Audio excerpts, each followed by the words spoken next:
नमस्कार जय जगन्नाथ मु आशा करछि आपण माने समस्ते भलरे थिबे। तो मु आज आपण मान पई नै आछि +2 आर्ट्स जोटा कि बे सेकंड सेमिस्टर सेकंड ईयर रही अछि आपणकर पॉलिटिकल साइंस। तो ताहा विषय रे आज आमे जानिबा पॉलिटिकल साइंस कोन माने राजनीति विज्ञान कोन ता विषय रे जानिबा। तो देखंतु आमे प्रथम यूनिट रे रही अछि हमर भारतर गणतंत्र। तो आपण माने भी बहुत भल से जानिचंती। तो प्रथम रे अछि हमर भारतर गणतंत्र सेही पाठर मु आपण मान पई नै आसी तीनोटी क्वेश्चन। तो ए तीनोटी क्वेश्चन आपण मान कोउटी भी देखिबा पई पाइबेनी, केवल एग्जाम रे ही देखिबा को पाइबे निश्चय। तो एटा मु आपण को 1 मार्क 2 मार्क मु नै कि आसी। तो आपण माने एटा 1 मार्क भी लिखि परिबे 2 मार्क भी लिखि परिबे। तो देखंतु 2 मार्क रो 1 मार्क रो क्वेश्चन कोन रहिछि ता प्रथमे देखि नियंतु। तो प्रथमे देखंतु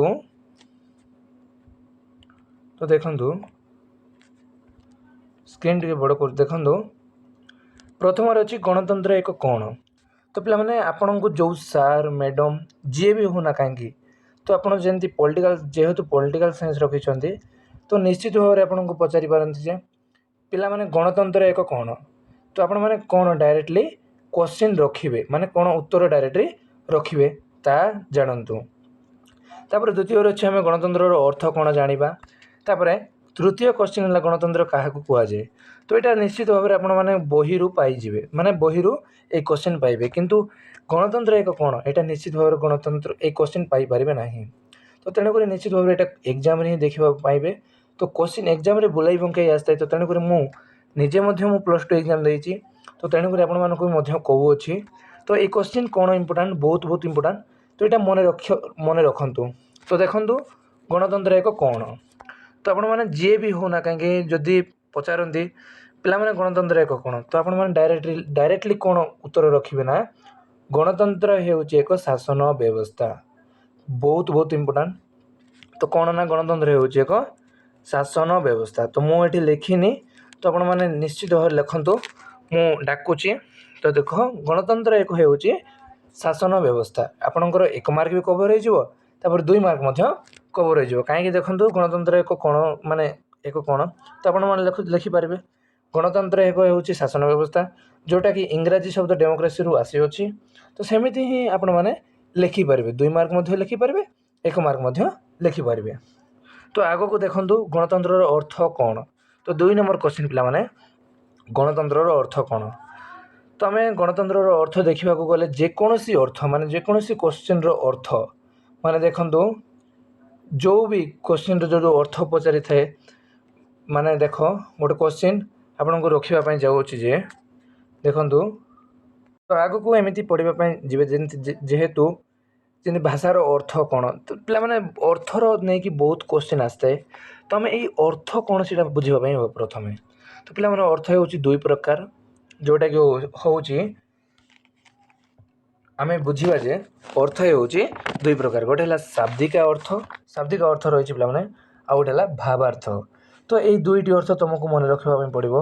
जोटा हला गोटे हला शाब्दिक अर्थ मु लेखिनी, तो आपण माने लेखि नेबे शाब्दिक अर्थ।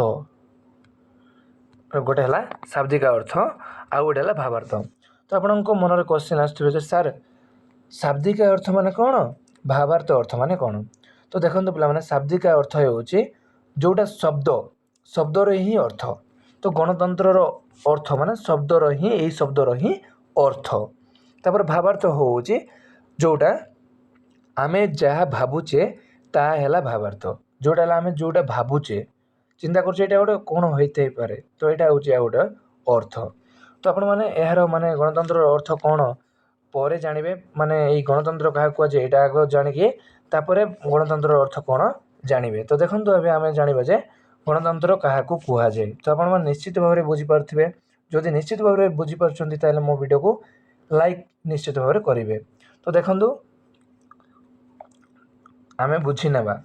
तो दया करी जो माने भी नुआ कर आछन्ती तो मो चैनल को सब्सक्राइब करंतु आगो को एमिति हेल्पफुल वीडियो पाइबा पई। तो देखंतु गणतंत्र एक कौन मु आपनको ये तथ्य रखिथिली तो आपण कौन रखिबे ना गणतंत्र हेउचे एक शासन व्यवस्था तो आपण माने जानि तो देखंतु एबे जानिबा आमे गणतंत्र अर्थ कौन माने प्रथमे आमे देखंतु 3 नंबर क्वेश्चन जानिबा मु 3 नंबर क्वेश्चन एठी रखिछि एई क्वेश्चन हला आंसर हला एटा बला माने मु एबे पढि के देखाउछि तो देखंतु तो जनसाधारण द्वारा परिचालित शासन व्यवस्था को गणतंत्र कुहा जाए तो से कही ना गणतंत्र क्या कुहा जाए तो मु डायरेक्टली क्वेश्चन रखिले जे माने उत्तर रखिले जे गणतंत्र माने जनसाधारण द्वारा परिचालित शासन व्यवस्था को गणतंत्र कुहा जाए तो जनसाधारण माने कौन तो जनसाधारण होचे एक देश माने एक देश जोटा कि द्वारा परिचालित गोटे गोटे देश द्वारा परिचालित जोटा परिचालित होउथिबो तो परिचालित जोटा है शासन व्यवस्था कौन ना गणतंत्र तो मु एबे कही तो निश्चित भाव आपण मैंने बुझीपारे तो शासन व्यवस्था को गणतंत्र बोली कुहा जाए तो ये भी आपण मैंने शासन व्यवस्था गणतंत्र बोली कुहा जाए बुझीपारुछंती तो सेठी में गणतंत्र को शासन व्यवस्था बोली कुहा जाए सेटा बुझीपारुछंती तो निश्चित भाव आपंकर डाउट क्लियर हो जाइथिबो तो आपण मैंने कौन रखिए 3 नंबर आंसर है एतिकी 3 नंबर आंसर है एतिकी एटा मध्य 1 मार्क आसीपारे 2 मार्क मध्य आसीपारे तो देखंतु तो एतिकी मध्य तो एतिकी लिखंतु 2 मार्क है एतिकी तो आगो को पड़ुछि कौन देखंतु तो गणतंत्र को इंग्रजी रे डेमोक्रेसी कुहा जाए तो मेन इम्पोर्टेंट तो 1 मार्क आसीपारे जे डेमोक्रेसी को सॉरी गणतंत्र को इंग्रजी रे कौन कुहा जाए तो आपण माने लिखिबे गणतंत्र को इंग्रजी रे डेमोक्रेसी बोले कुहा जाए तो एटा ठीक आंसर तो आपण माने एमिति ही लिखिबे तो जनसाधारण द्वारा परिचालित शासन व्यवस्था को गणतंत्र बोली कुहा जाए एवं गणतंत्र को इंग्रजी रे डेमोक्रेसी बोली कुहा जाए एटा 2 मार्क पूरा क्लियर हो जाइथिबे तो आगो को आमे गणतंत्र अर्थ कौन जानिबा तो प्रथम क्वेश्चन आपण माने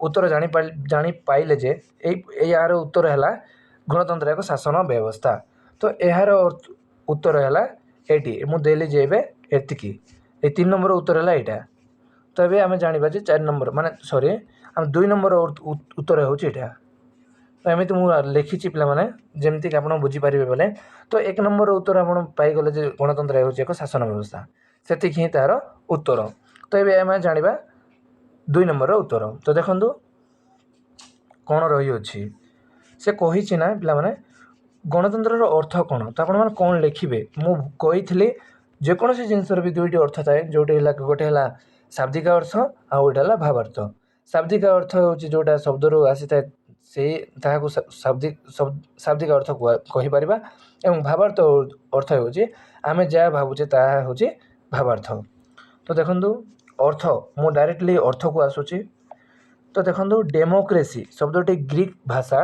डेमोस अर्थ है गण एवं क्रटस अर्थ है क्षमता तो तार सम्मानित शब्द रे यार उत्पत्ति तो आम गणतंत्र शब्द क्यों आसना पे सॉरी डेमोक्रेसी शब्द क्यों भाषार आसी ना पे ग्रीक भाषार आसी तो यहाँ आपंकर 1 मार्क क्वेश्चन होईगला तो सी निश्चित भाव में पचारि पारे जे गणतंत्र डेमोक्रेसी शब्द क्यों भाषार आसी तो आप लिखे जे ग्रीक भाषार डेमोक्रेसी शब्द आसी गणतंत्र शब्द आसी तो सही माने गणतंत्र शब्दटी डेमोक्रेसी शब्दटी क्यों शब्द को नहीं उत्पत्ति होती तो आप लिखे जे डेमोस अर्थ हो गण गणर अर्थ हूँ लोक मैंने तो आपण मैंने भी जानते तो देखो 2टी अर्थ को नहीं गणतंत्र शब्द व्यवहार होटे है डेमस आ गोटे है क्रटस तो क्रटस अर्थ हूँ क्षमता बहुत इंपोर्टेंट देखो डेमस एटा 1 मार्क क्वेश्चन पचारि पारे जे डेमस अर्थ कौन तो आपण कौन लिखे ना डेमस अर्थ हूँ गण